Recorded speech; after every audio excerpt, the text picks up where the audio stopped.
일본 호류지에 있는 또 옥충주자에도 이게 그려져 있는데, 이거는 바라문 본생도예요. 아까 처음에 얘기했던 그 왕 본생도, 왕도 개송 법을 듣기 위해서 몸을 이제 바치는, 희생하는 그런 장면이 있었잖아요.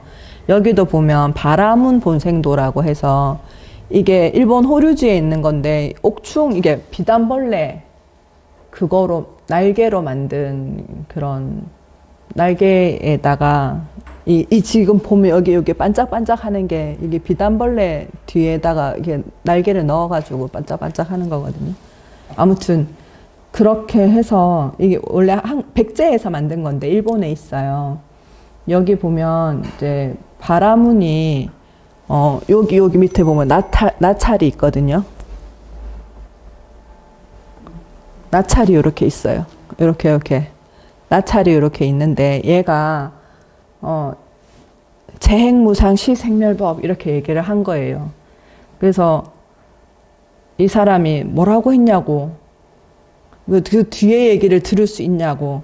그러니까, 내가 지금 너무 배가 고프니까, 네가 나를 위해서 좀 희생을 해주면 그 뒤에 구절을 얘기해 주겠다고 얘기를 해요.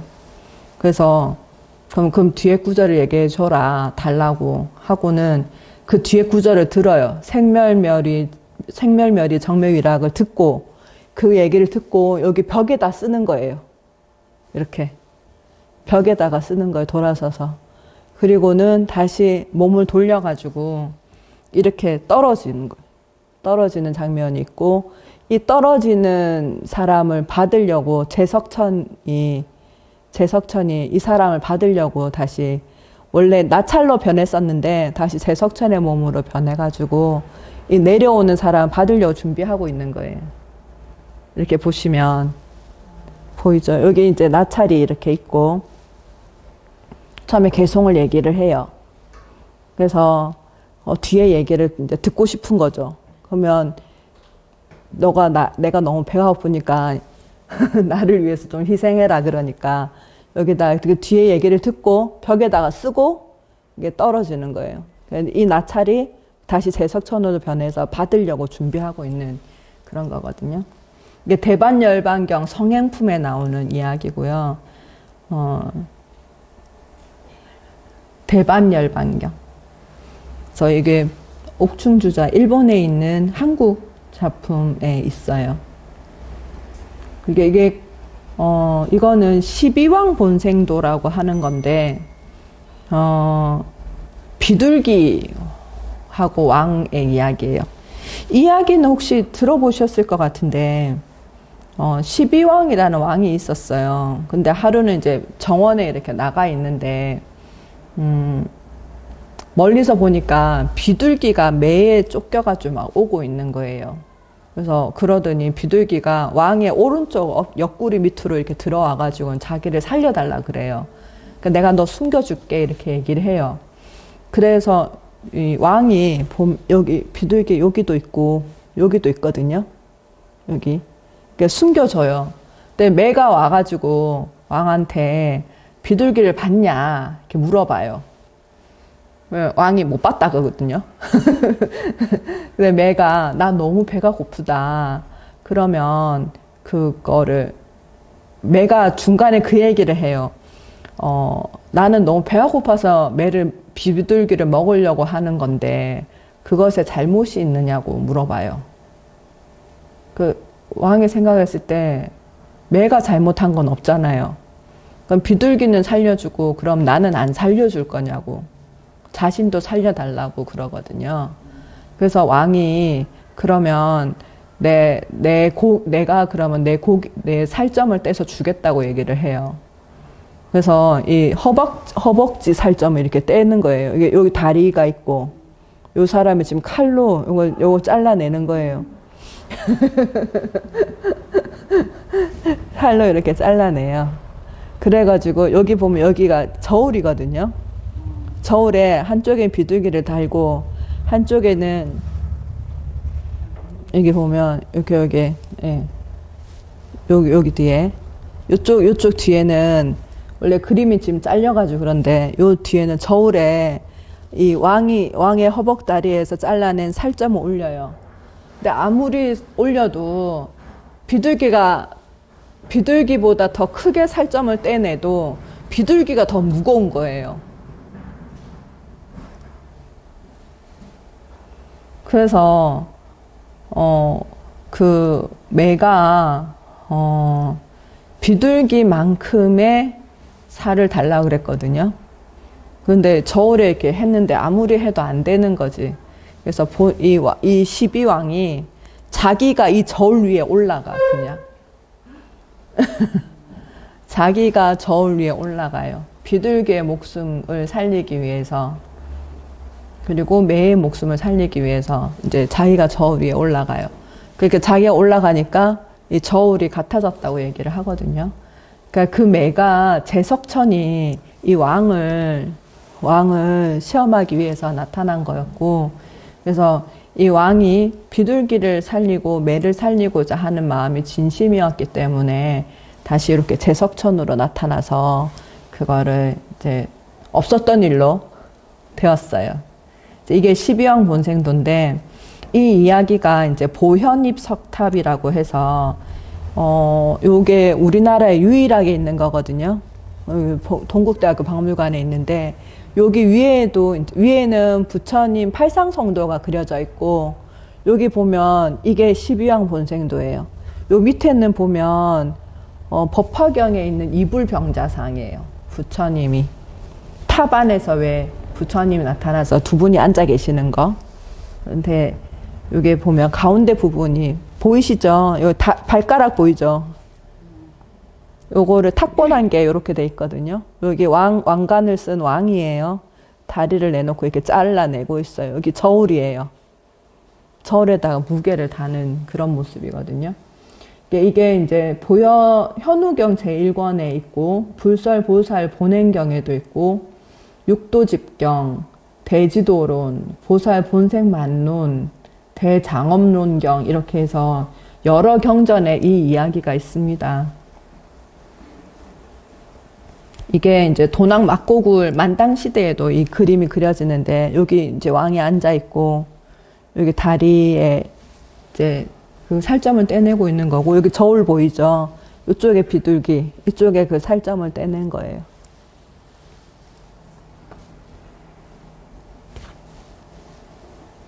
그리고 부처님의 이제 전생 이야기 중에 노광 본생도라고 하는데, 불설 구색 녹경이라고 하고요. 이거는 뭐냐면 물에 빠진 사람을 이제 9빛깔을 가진 그 사슴의 왕이 구해준다는 내용이에요. 그래서 이 물에 빠진 이 사람이 지금 물에 빠져 있어요. 그래가지고 이 사슴이 가서 구해주거든요. 그러니까 이 사람이 지금 여기 있던 사람이 여기 나온 거예요. 네, 나와가지고 내가 목숨을 살려줘서 감사하다고 그러면서 소원이 있으면 내가 들어주겠다고 얘기를 해요. 그러니까 이 사슴이 다른 거는 없고 내가 어디에 있는지 아무에게도 알리지 말라, 나를 어디서 만났는지 알리지 말라라고 얘기를 해요. 근데 이 사람이 가가지고는 이제 그거를 알리게 되는 거죠. 근데 어떻게 알리냐면, 이 사람이 이제 자기 원래 살던 대로 돌아갔어요.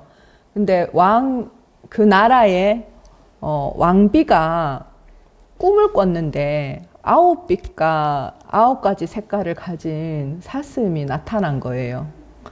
그래서 왕비가 그 사슴을 보고 너무 좋아가지고 꿈에서 깨가지고 왕에게 내가 이러이러한 모습의 사슴을 봤는데 너무 갖고 싶다, 이렇게 얘기를 해요. 근데 사슴이 9가지 색깔을 가지기가 쉽지 않잖아요. 그러니까 왕이 이제 여기저기 물어보는데 다 아는 사람이 없는 거죠. 그래가지고 전국에 상금을 걸어요. 만약에 이 9가지 색깔을 가진 이 사슴이 어디 있는지 아는 사람이 있으면 그 사람에게는 은 그릇에 금을 가득 담은 그러니까 은을 가득 담은 금그릇과 금을 가득 담은 그 은그릇을 주겠다. 그리고 함께 나라를 다스리도록 하겠다라고 이제 공고를 걸어요. 그러니까 이 상금이 걸리니까 아까 이 물에서 빠진 사람이 자기가 이 사슴을 만났었잖아요. 그러니까 이 사슴을 자기가 안다고 얘기를 하는 거예요. 그래서 이 사람이 비밀을 알리니까 이 국왕이 여기 보면 여기가 국왕이고 여기가 왕비예요. 이 국왕이 사슴을 잡으러 보내는 거예요. 사람을 말을 타고 사슴을 찾으러 보내는 모습이거든요. 그런 이야기가 있습니다. 그리고 여기는 유가백상 본생담이라고 해서 히말라야 숲속에 있는 이제 8만 마리 코끼리들을 이끌던 왕인 샤단타 왕이 있었어요. 얘가 코끼리 왕이에요. 이 코끼리 왕에게는 마하슈바다랑 큘라슈바다라는 부인이 둘이가 있었대요. 네, 어느 날 이제 사라쌍수 나무를 코로 이렇게 왕이 흔들었는데 꽃은 다 첫 번째 부인한테 떨어지고 둘째 부인 이 쿨라슈바다에게는 붉은 개미랑 나뭇가지가 떨어진 거예요. 그러니까 그것만 해도 기분이 나쁜데 심지어 이 코끼리 왕이 이 첫 번째 부인 마하슈바다에게는 연꽃을 또 갖다가 바친 거죠. 그래서 이 큘라슈바다가 그게 너무 화가 난 거예요. 질투가 났어요. 근데 집을 나갔는데 어떻게 해서 죽었어. 그래서 다음 생에 선현이라는 왕이 있는 곳에 선현이라는 사람으로 태어나고 그때 바라나시의 왕비가 돼요. 그래서 자기가 그리고 전생을 기억하는 거예요. 자기가 이 코끼리가 6개의 상아를 가지고 있거든요. 이 코끼리가 있으니까 이 상아를 가져와라. 나는 반드시 저 상아를 얻어야겠다. 이렇게 얘기를 해요. 그래서 사냥꾼 소누타라를 보내거든요. 이 사냥꾼 소누타라가 제바달다의 전생이고 요 코끼리가 부처님의 전생인 거예요. 그래서 이 사냥꾼 소누타라가 이 코끼리를 잡으러 갔는데 코끼리가 안 죽어요. 안 죽어요. 그래서 안 죽어서 이렇게 나중에는 코끼리가 스스로 이 사냥꾼에게 다가가거든요. 그래서 왜 나를 잡으려고 하느냐 물어봐요. 그러니까 왕비가 너를 잡아오라고 그랬다. 그러니까 스스로 자기가 이 화살을 받아가지고 자기한테 찔러요. 그리고 이 상아를 빼가지고 주거든요. 그래서 여기 이 사람에게 지금 독화살을 쏜 사람에게 상아를 주고 있는 장면이에요. 그리고 그 이야기를 듣고 샤단타의 죽음 이야기를 듣고 그 왕비가 또 그때 또 슬퍼하면서 이렇게 자리에 누웠다고 하는 그런 이야기가 있어요. 이게 원래 어떻게 된 이야기냐면 어떤 비구니가 부처님을 보니까 너무 좋은 거예요. 저렇게 아름답고 훌륭한 분은 어떤 부인을 가졌을까 생각을 한 거죠. 그랬는데 이 비구니가 또 수행을 열심히 하던 사람이었기 때문에 전생을 본 거예요. 전생을 봤더니 자기가 이 슈단타 코끼리의 둘째 부인이었던 거지. 그랬는데 이거를 알게 됐는데 자기가 이 부처님을 죽게 한 사람이었던 거잖아요. 그래서 너무 슬퍼하면서 참회했다는 그런 내용이 기록이 되어 있어요. 그리고 인욕선인 본생담이 있는데 인욕선인 어디서 들어보셨죠? 인욕선인 할절신체 아오이시 네, 금강경에 막 나오잖아요.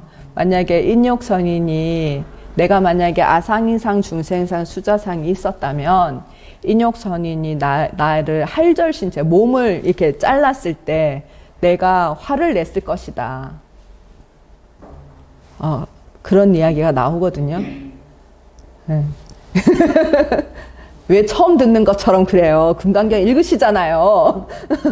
금강경 읽으시잖아요. 네. 인욕선인 몰라요? 그게 여기서 나온 이야기예요. 그래서 이거는 꼭 해줘야겠다 하는 생각을 했는데, 현우경에 보면 찬제팔이라는 사람 본생담이거든요. 부처님께서 이제 중림원에서 아약, 교진녀 등 울비라 가서 형제들 1000명을 제도하면서 전생인열 말씀하셨어요.